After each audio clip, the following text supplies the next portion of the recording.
Olá, professor, olá, professora. Seja muito bem-vindo, seja muito bem-vinda a essa videoaula sobre metodologias para o desenvolvimento de atividades pedagógicas em espaços não formais.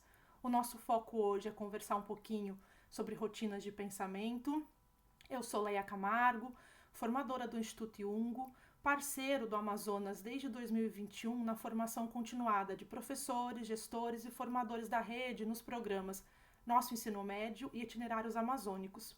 Estou muito feliz de estar aqui para pensarmos juntas e juntos um pouquinho sobre rotinas de pensamento. Bom, a nossa troca aqui hoje perpassa por uma discussão, uma troca mesmo, acerca de três grandes questões, né? Então a gente vai procurar responder aqui três grandes perguntas, né, que foram orientando os processos que a gente foi desenvolvendo para pensar aqui com cada um e com cada uma. A primeira delas diz respeito a pensarmos o que é uma rotina de pensamento, né? Do que é que essa metodologia se compõe, o que é importante pensarmos e compreendermos sobre ela. A segunda é perpassarmos ali o que seriam as suas principais características. E a terceira é pensarmos juntas e juntas o que é e o que não é uma rotina de pensamento, o que de fato constitui uma rotina de pensamento, o que não constitui, o que é fundamental que esteja no nosso radar, nas boas intencionalidades pedagógicas, quando usamos essa metodologia.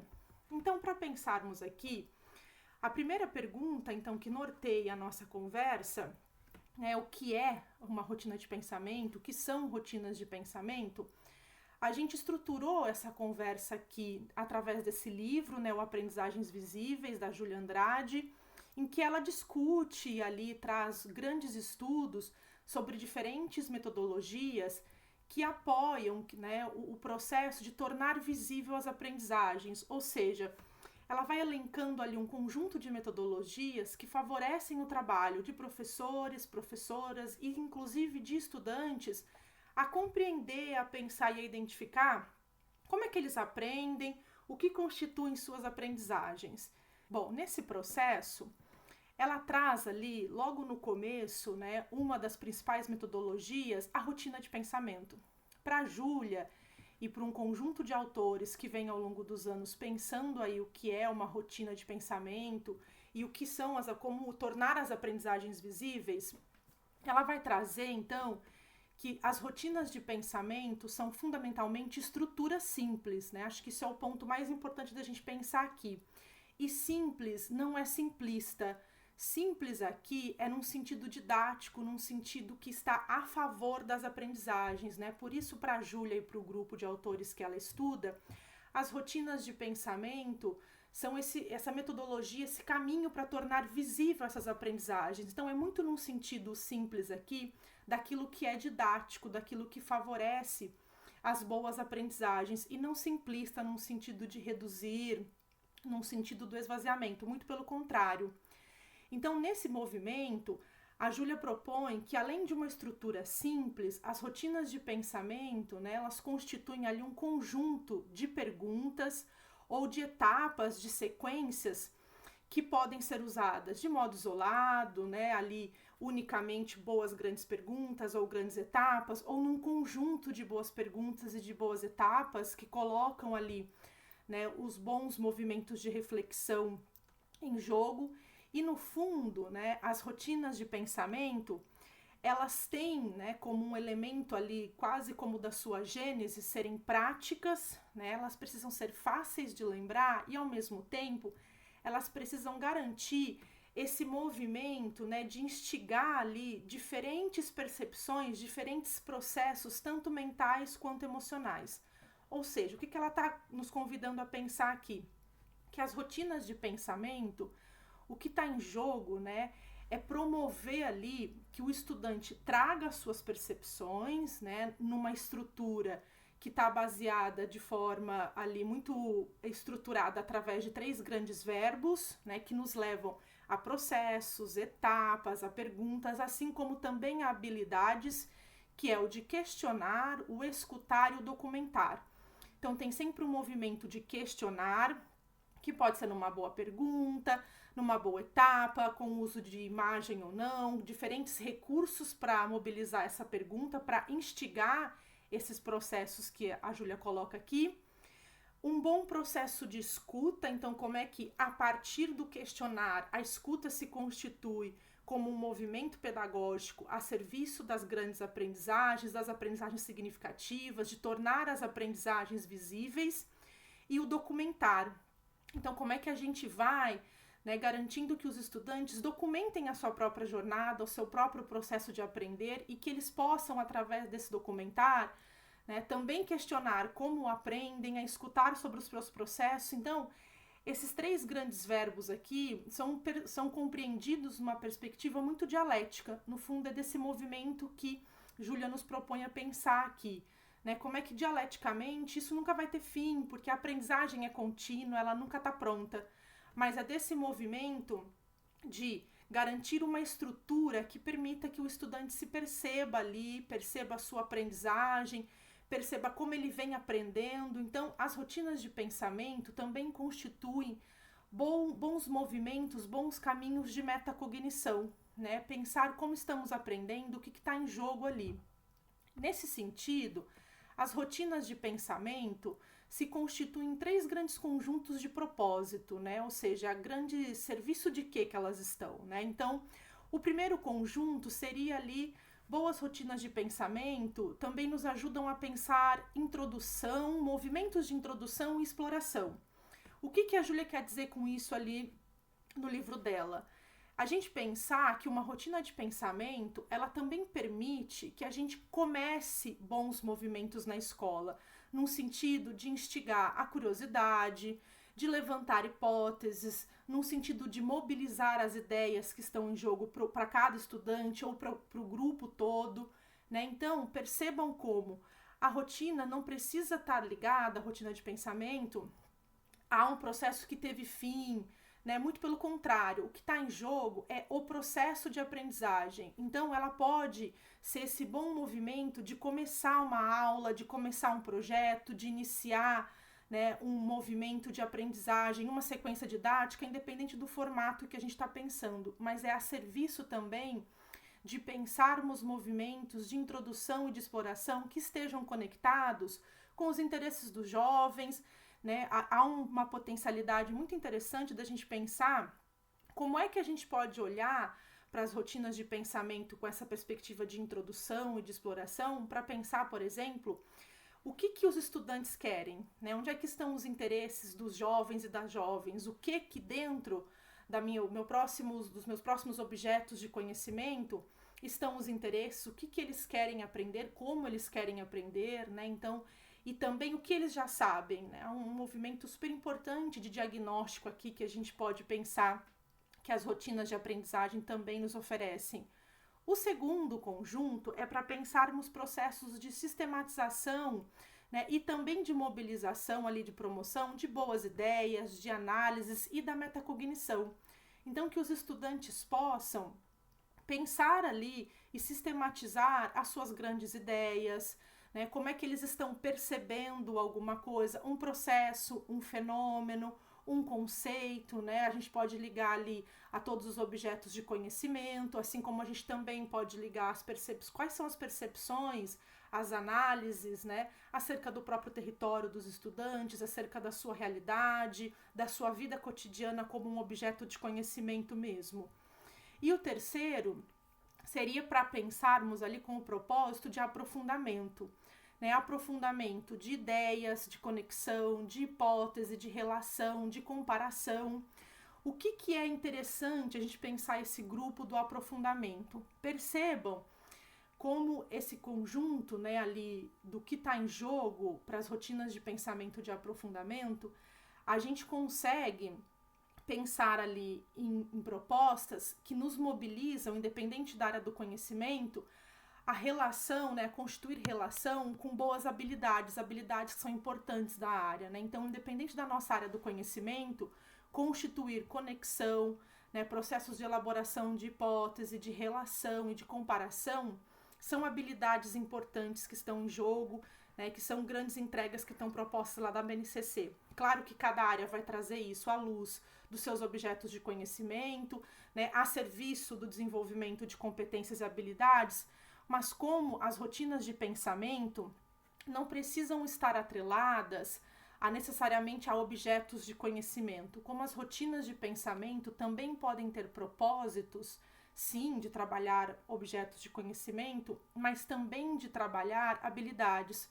Como é que, ao invés das rotinas de pensamento focarem num determinado objeto de conhecimento, elas podem trazer luz a como os estudantes estão aprendendo e como é que isso de fato está se constituindo como significado ou não para cada um e cada uma nas nossas aulas, quando a gente pensa no campo das habilidades, né? Ou seja, de fato, como é que as habilidades estão sendo aprendidas?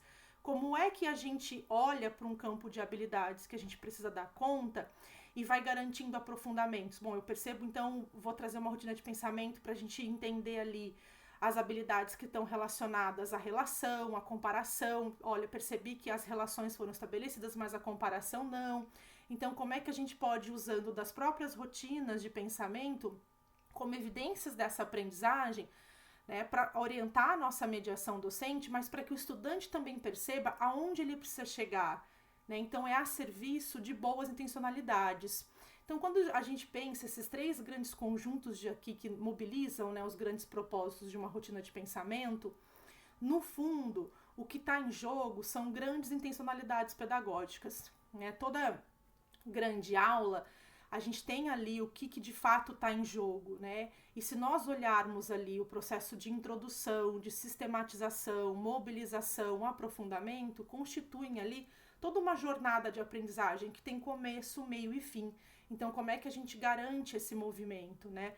Então, é desse lugar, de um conjunto mesmo de boas intencionalidades pedagógicas, que as rotinas de pensamento estão estruturadas. É nesse lugar que elas dialogam de forma muito potente para diferentes contextos. Mesmo nos contextos assíncronos, as rotinas de pensamento podem mobilizar grandes diálogos, grandes trocas e garantir que o professor e a professora perceba, né, onde de fato talvez o estudante esteja precisando mais de um bom apoio. Elas podem acontecer de forma assíncrona, né, num registro que pode acontecer via algum aplicativo, que pode acontecer no próprio caderno do estudante.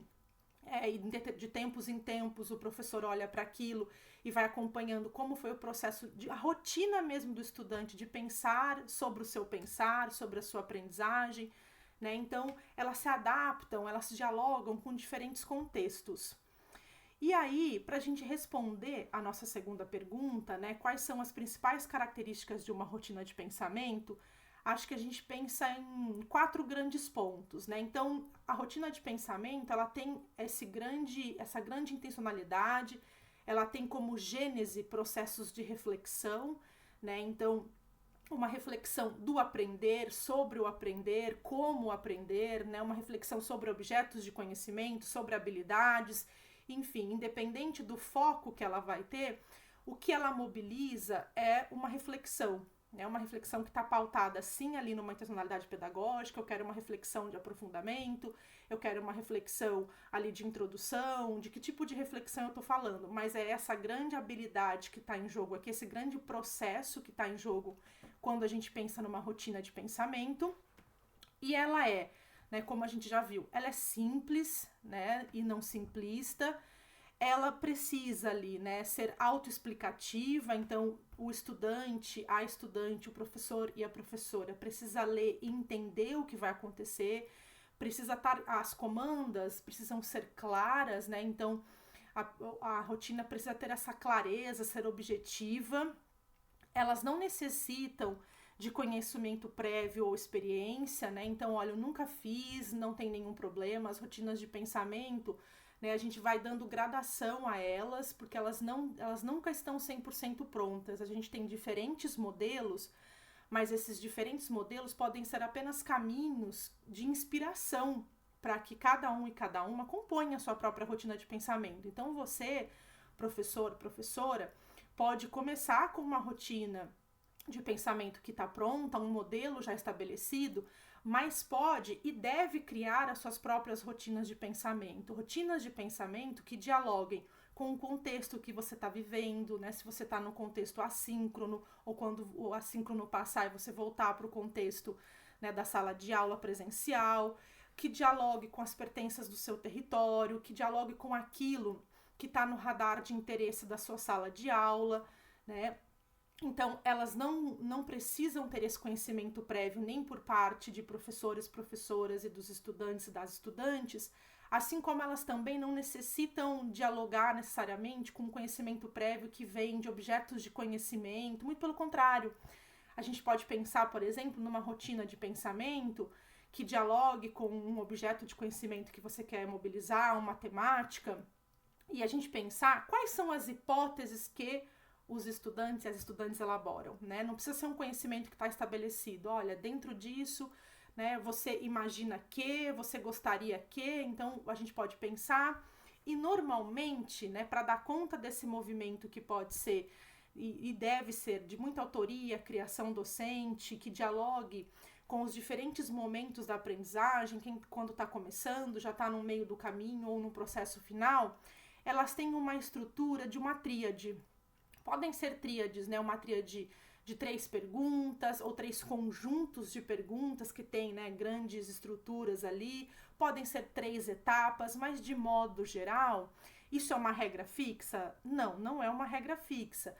Mas essa estrutura de tríade vai ajudando que o estudante, a estudante, assim como nós também, professores e professoras, percebamos esse processo de rotina, né? O que de fato vai constituindo uma rotina e como essa rotina, né, ou seja, aquilo que eu vou vivenciando muitas vezes, está a serviço de mapear essas aprendizagens, de mapear compreensões mesmo que possam ser significativas para a gente pensar nas aprendizagens.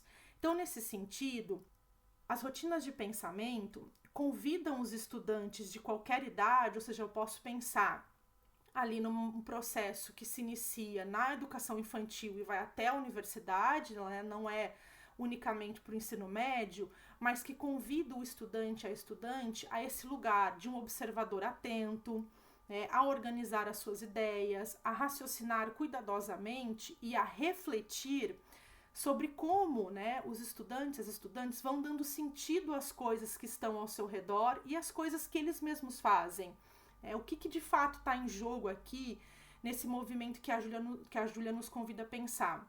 É como as rotinas de pensamento possuem uma grande potencialidade para a autoria e criação dos estudantes também. O conhecimento, ele é um processo autoral. Eu, como professor, como professora, vou pensar ali, né? Vou ter uma preocupação com a didática, vou pensar ali quais são os melhores movimentos de mediação, como é que eu posso apoiar esse percurso do estudante, da estudante. Mas o conhecimento, ele é um processo unicamente autoral. Eu não posso aprender por alguém, ninguém pode aprender por mim.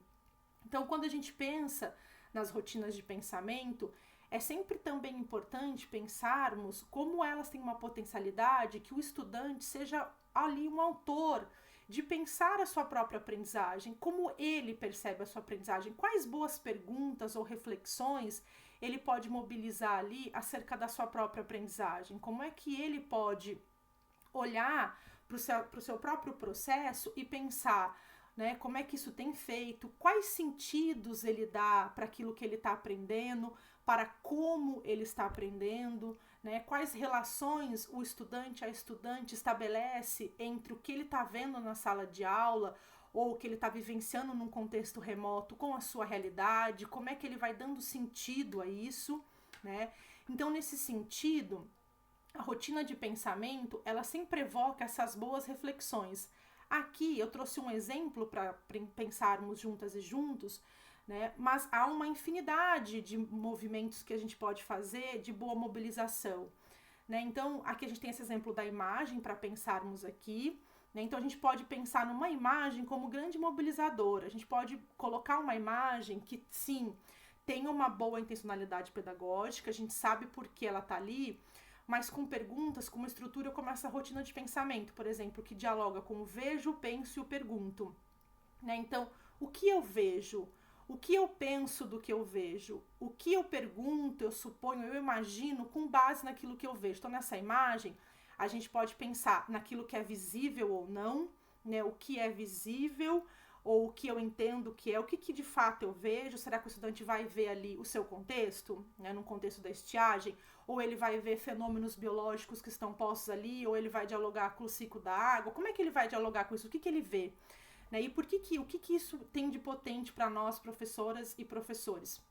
Quando o aluno traz o que ele vê, o que ele pensa, né, a gente encontra caminhos potentes que dialogam com aquilo que de fato está no campo do interesse, ou a gente consegue ter evidências mais concretas de qual caminho seguir para a mediação. Então, se eu escolher essa imagem aqui, que permite diferentes perspectivas, diferentes debates, mas no fundo o que eu queria que o estudante trouxesse era quais relações ele constitui com o momento que ele está vivendo, né? Conforme ele vai trazendo essa rotina, ele vai trazendo as respostas para essas perguntas, eu posso ir mediando ali as próximas boas perguntas, as próximas etapas, o que eu vou trabalhando em sala de aula. Eu posso pegar bons exemplos para os objetos de conhecimento que eu quero mobilizar, para dar mais significado, para conectar muito mais com a sua realidade, né, para que esteja muito mais próximo do campo de sentido dos estudantes do que dos nossos. No exemplo seguinte, por exemplo, é aquilo que eu afirmo, que eu embaso ou que eu questiono, né? Então, o que eu de fato afirmo a partir das ideias que eu estou mobilizando, por exemplo, sobre essa imagem? O que eu cito ou eu trago como uma evidência que embasa o que eu estou dizendo?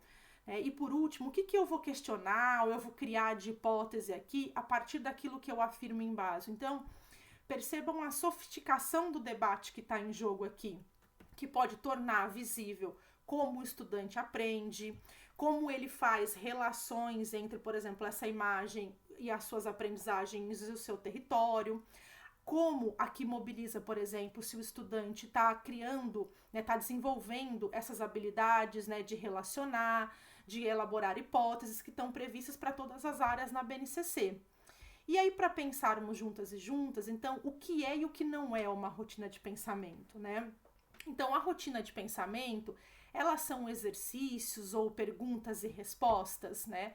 A Júlia vai dizer, junto com os autores que ela estuda, que não, né? Que no fundo, as rotinas de pensamento, muito pelo contrário, elas são essas estruturas reflexivas ali do questionar, do escutar e do documentar, que de fato vão ali mobilizar o interesse dos jovens, vão colocar em jogo a sua disposição, a sua motivação, para que os próprios estudantes possam ampliar a sua capacidade de pensar, sentir e perceber. Né? Então, por exemplo, quando a gente termina uma sequência didática, se a gente for estruturando a sequência didática com uma boa rotina de pensamento, ele pode chegar no final e dar, né, um outro significado para aquilo que ele aprendeu, perceber como ele superou as suas dificuldades, perceber aonde talvez ele ou ela ainda tenha uma dificuldade, entender ainda onde estão os seus desejos, do que ele está afim, como é que ele pode trazer o território dele, o seu olhar para a sua própria realidade para a sala de aula, né?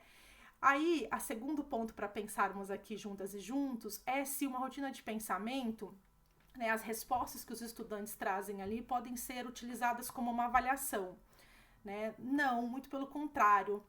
As respostas que estão ali, elas não têm certo nem errado, porque o que importa é o processo que está feito ali. Uma das grandes potencialidades das rotinas de pensamento é pensarmos como a gente faz processo e como a gente pode fazer processo com as respostas que vêm. Então, é sempre uma resposta ali, né? Ou seja, que ficou documentado, aquele terceiro verbo que a Júlia traz, mas que tá ali documentado, tem o registro daquilo a serviço, né, de um pensamento que é vivo, que não está pronto, que o estudante vai o tempo todo revisitando, vai reaprendendo, vai reorganizando, né, ele vai se autorregulando ali dentro da sua própria jornada de aprendizagem. Ele vai entrar ali como autor mesmo, né, do seu próprio percurso de aprendizagem. Ele assume esse lugar de autoria da sua própria aprendizagem. Então, é um registro que está a serviço de uma aprendizagem que não está pronta, que não tem certo e errado, mas que está em processo, que vai acontecendo continuamente, em que o que importa é como o estudante aprende, o que de fato é significativo para cada um e cada uma. E aí, as rotinas de pensamento mobilizam apenas a capacidade, então, de autorreflexão do estudante? É só desse movimento que a gente está falando aqui? Não, né? A gente pensa em rotina de pensamento em 3 grandes capacidades, digamos assim, que estão ali acontecendo ao mesmo tempo. Elas se complementam, elas são dialéticas, não há um momento para cada um, muito pelo contrário, né? Porque uma não conseguiria existir sem a outra. Mas as rotinas de pensamento, elas trazem ali, né, um desenvolvimento de percepções e uma percepção também sensorial, ou seja, ela convida o estudante a olhar de perto, né, a aprender como ele aprende, a olhar para o seu processo, a compreender fenômenos e processos à luz de como ele enxerga a sua realidade, a olhar para boas evidências, a trabalhar com essas evidências, né, e nesse sentido, ao mesmo tempo, ele vai mobilizando ali toda uma capacidade cognitiva dos estudantes, ou seja, ele tem um pensar ali que é muito intencional, então todo movimento, uma rotina de pensamento, ela está sempre ligada a uma intencionalidade pedagógica do professor, ela não é uma caixinha pronta, ela não é uma caixinha fechada.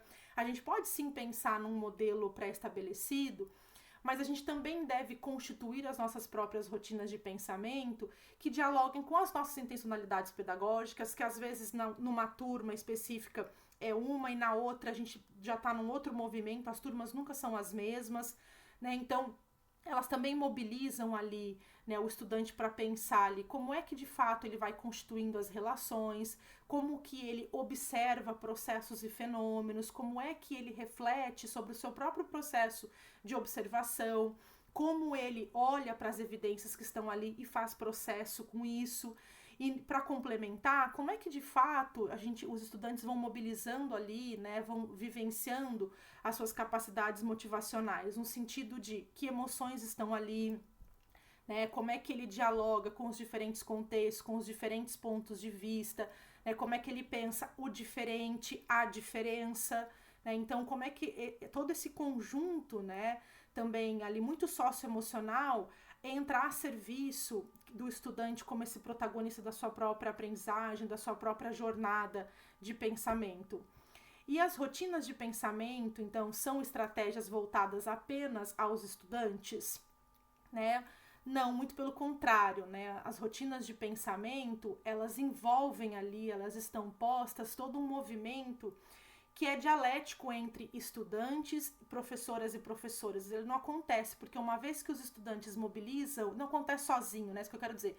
Uma vez que os estudantes mobilizam ali seus conhecimentos, suas compreensões, é através da escuta, né, do que a estudante trouxe na sua rotina de pensamento, que o professor faz processo. Ou seja, o escutar é uma estrutura pedagógica fundamental para o professor numa rotina de pensamento.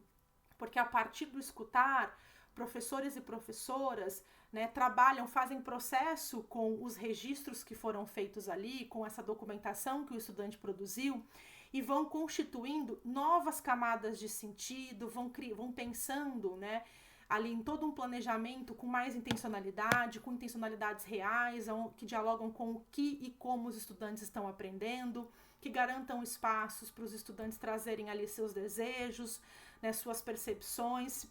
Então, é através, né, desse movimento que professores e professoras podem constituir ali, né, aulas significativas, porque você está o tempo todo fazendo da escuta uma estratégia pedagógica para pensar o seu movimento.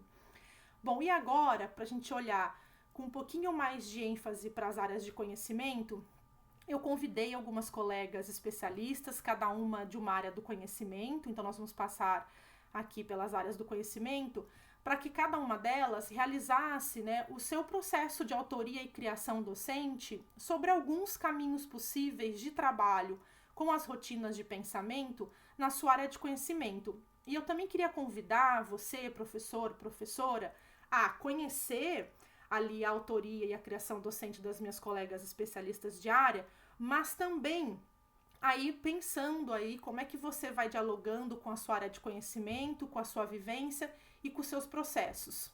Então, eu espero que você aproveite agora a conversa na área de conhecimento.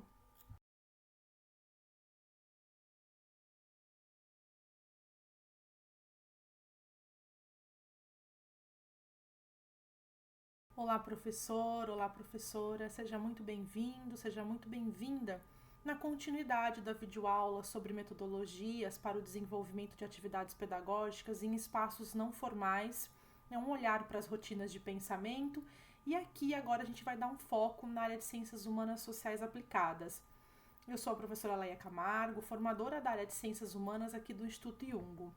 Bom, para a gente começar esse olhar aqui para a nossa área, para como as rotinas de pensamento podem dialogar, contribuir, né, e favorecer as boas aprendizagens que estão em jogo para a área de ciências humanas, eu queria retomar um ponto aqui para pensarmos juntas e juntos acerca de algumas das potencialidades que a gente pode, de fato, promover em termos de aprendizagem quando a gente utiliza rotinas de pensamento. Então, vou retomar aqui um ponto que nós já vimos, né, que quando a Júlia traz aqui no livro Aprendizagens Visíveis, em que ela coloca, né, como as rotinas de pensamento convidam os estudantes, né, para 3 grandes movimentos. O primeiro deles é a se perceberem e ocuparem esse lugar de observadores atentos, né? Então, como é que isso vai acontecendo à luz de boas etapas, de boas perguntas,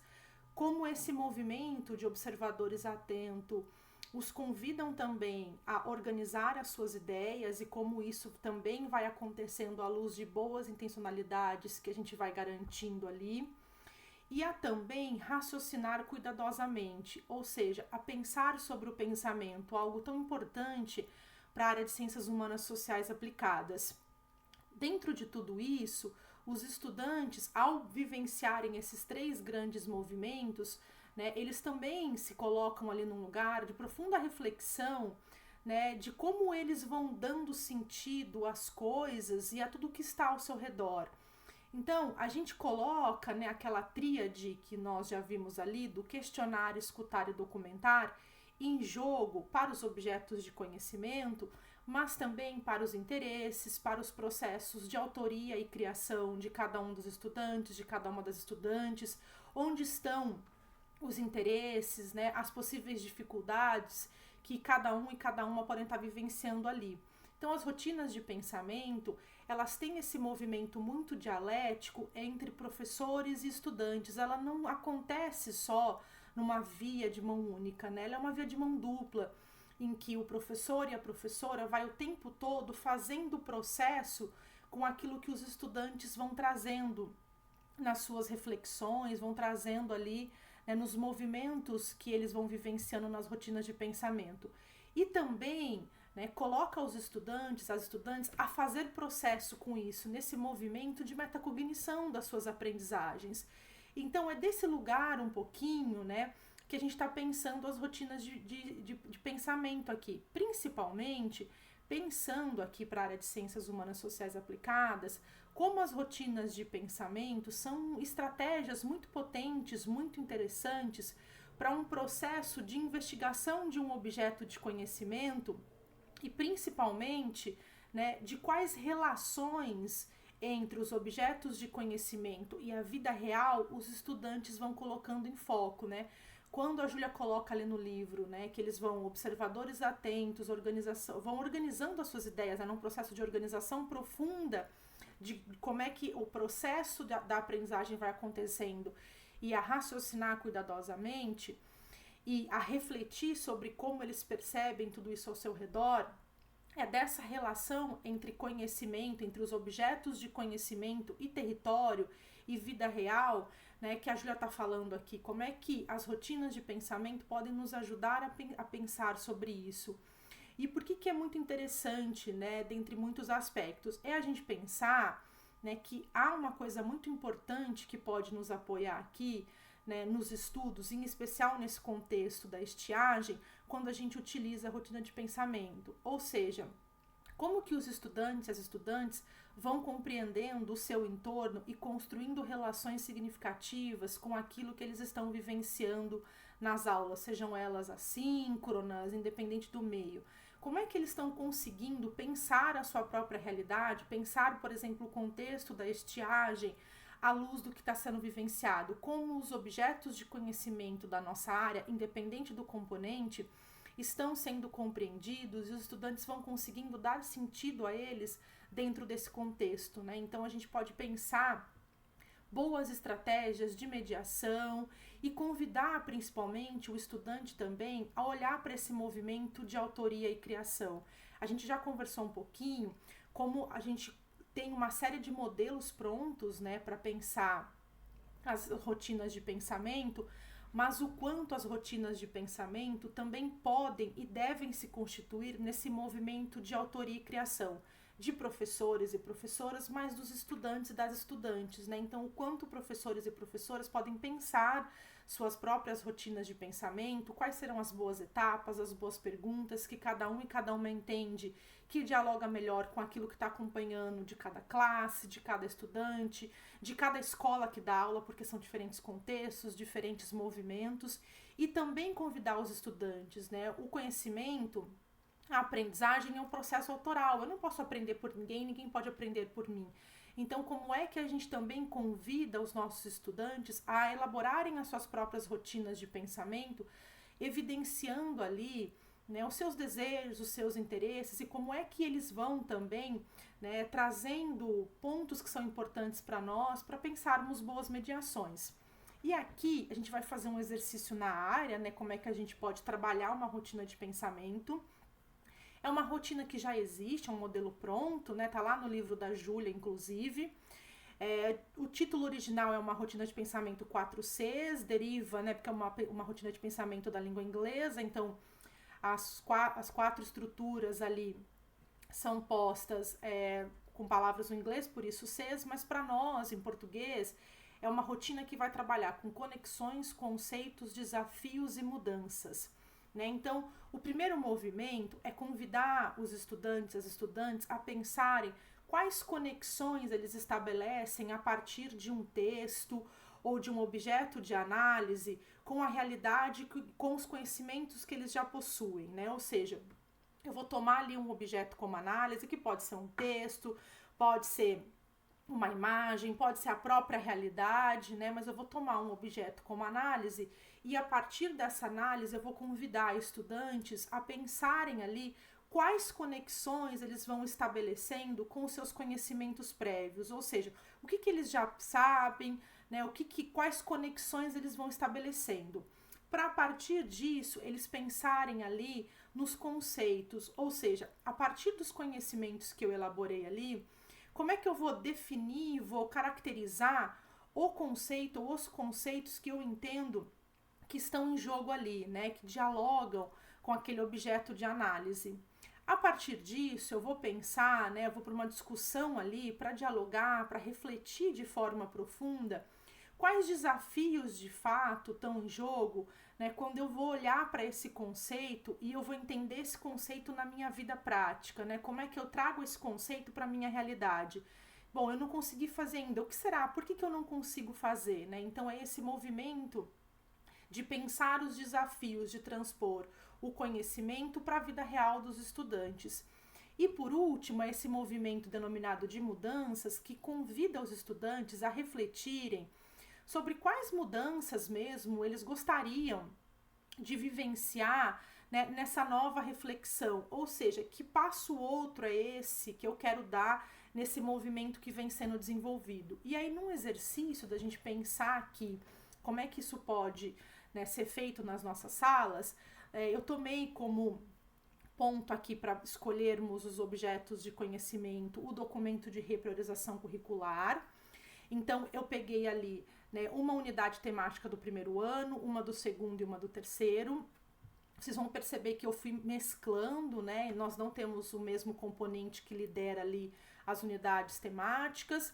E eu escolhi também uma habilidade para dialogar com cada uma dessas unidades temáticas. Da mesma forma, No primeiro ano, eu peguei uma unidade temática do componente de filosofia, mas a habilidade que está em jogo é a de geografia. Então, para que a gente primeiro consiga dialogar com os 4 componentes da área, mas que também a gente promova esse bom movimento de pensar de forma integrada mesmo, como que as aprendizagens se complementam. Por mais que eu, professora Leia, vou trabalhar no componente de geografia, eu não vou conseguir explicar a realidade, que no fundo é o que está em jogo aqui, fechada no componente de geografia. É no diálogo entre as áreas, entre os componentes e as complementaridades que a gente produz conhecimentos que são, de fato, verdadeiramente pertinentes.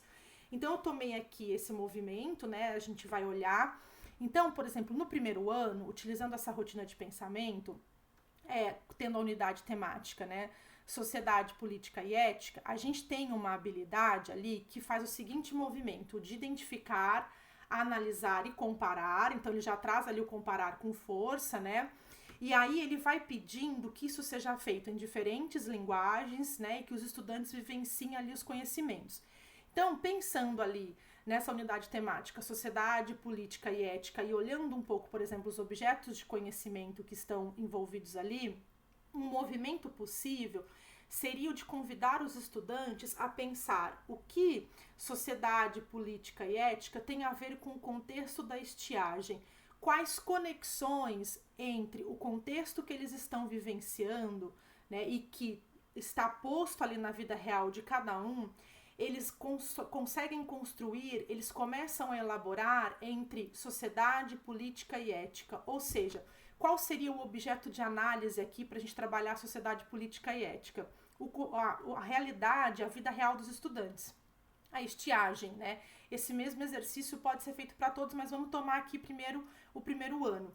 E aí eles fazem esse movimento, por exemplo, de conexão, quais conceitos estão em jogo ali, que desafios são esses que eles vão pensando e as mudanças. No segundo ano, quando a gente fala, por exemplo, de territórios, fronteiras e redes, um possível exercício que a gente pode fazer é pensar no território nacional do Brasil, né, dentro do contexto de estiagem, quais outros atravessamentos, ou seja, quais outras estruturas estão em jogo que influenciam aqui numa escala regional, né, dentro do nosso contexto de estiagem, mas pensando no contexto regional para o território nacional. Como é que a gente fez isso?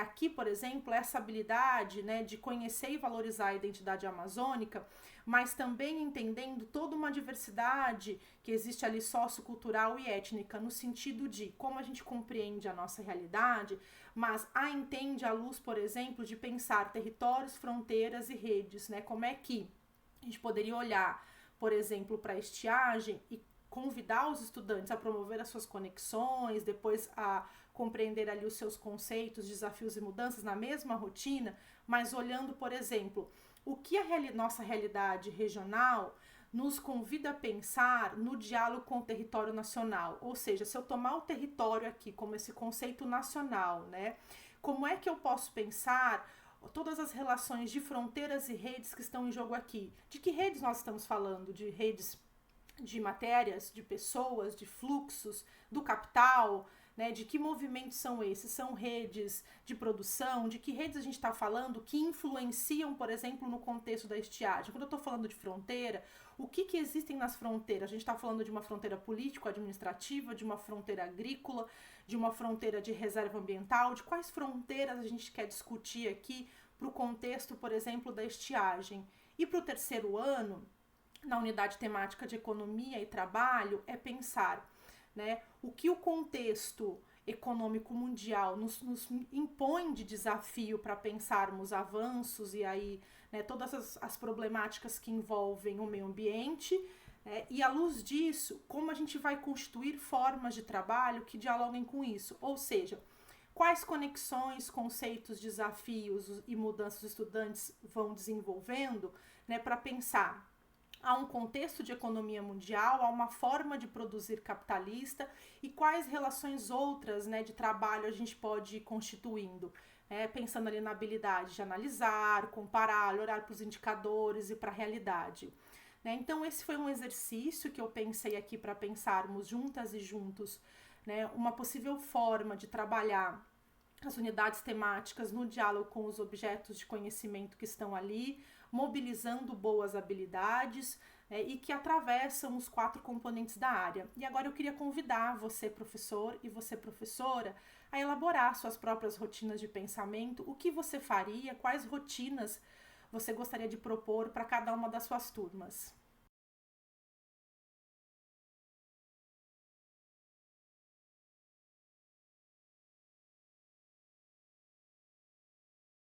Olá professora, bem-vindo de volta, bem-vinda de volta.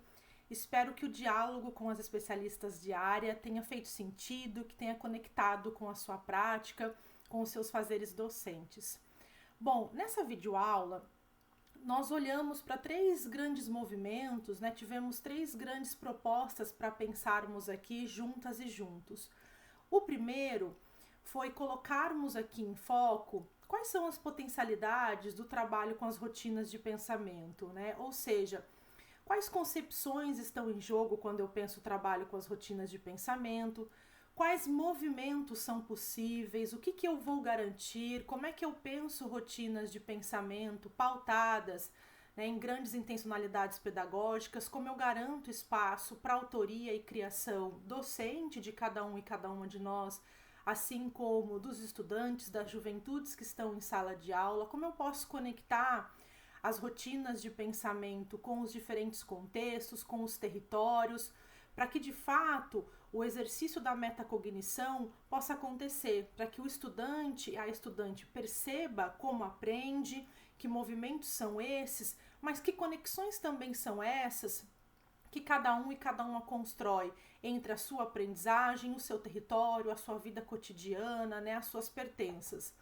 O segundo foi pensarmos também aqui, né, juntas e juntos, para as áreas de conhecimento, né? Então, vocês puderam escutar, né, alguns exercícios de autoria e criação docente que as especialistas nas áreas do conhecimento fizeram, pensaram no sentido de como isso pode nos inspirar, né? Cada professor e cada professora conhece a realidade da sua escola, da sua sala de aula, em especial agora no contexto da estiagem, né? Então, o exercício que as especialistas fizeram foi de pensar quais são possíveis caminhos para o trabalho com as rotinas de pensamento, no diálogo com os objetos de conhecimento de cada área, no diálogo com as grandes entregas que as áreas precisam fazer, como é que a gente podia olhar também para o documento de repriorização e pensar caminhos possíveis ali, mas no intuito, né, desse movimento da inspiração, como é que eu posso pensar caminhos possíveis a partir disso. E o terceiro é o que a gente também está vivenciando aqui agora, desse bom convite de pensarmos, né, autorias e criações docentes que cada um e cada uma gostaria de vivenciar nos seus contextos, nas suas pertenças, né, o que você gostaria de colocar em prática, o que você percebe dessa videoaula que pode contribuir para a sua prática, para as aprendizagens dos seus estudantes, das suas estudantes, para ajudar nesse bom movimento de conexão entre os objetos de conhecimento e os territórios aos quais as juventudes produzem e reproduzem, né? Então, como é que você faz isso? Como é que você se inspira? O que de fato conecta? E nesse sentido, a gente convida você a pensar essa rotina de pensamento aqui conosco, né? Esse movimento muito bonito que a gente aprende com a filosofia, mas que é importante para todos nós aqui na área de ciências humanas e sociais aplicadas, é o pensar sobre o pensar, né? E aqui tem muito o pensar sobre o pensar, mas também o pensar de como estamos olhando para as nossas aprendizagens e como foi essa videoaula para você. Então, o convite é que você pegue um papel ou um bloco de notas, onde você se sentir mais confortável, onde conecte com você, com seus estudos, né, para compor conosco essa rotina de pensamento que chama Conecto, Estendo e Testo. Então, a primeira pergunta que a gente faz aqui para ficar no seu radar, professor e professora, é o que você conecta com tudo que foi conversado aqui, né? Que conexões você realiza, como que você de fato vai relacionando com o que você já sabia, com o seu repertório, né? Que relações são essas que você estabelece? A segunda é o que você gostaria de ampliar, de estender sobre esse pensamento, esse diálogo aqui acerca das rotinas de pensamento, né? O que você gostaria de reformular, de reescrever, né? Pensando ali o que você gostaria de propor, que compreensões além você gostaria de pensar. E por último, é o que você quer testar na sua prática, né? O que você gostaria de estender mesmo ali do que você colocou como eu quero estender, e agora como é que você testa, né? O que você deseja testar na sua prática, conectando com tudo que você pensou e que você viveu aqui. Espero que tenha feito sentido essa videoaula, foi um prazer ter cada um e cada uma aqui. Até uma próxima, boas aulas e eu espero que nos encontremos logo. Tchau, tchau!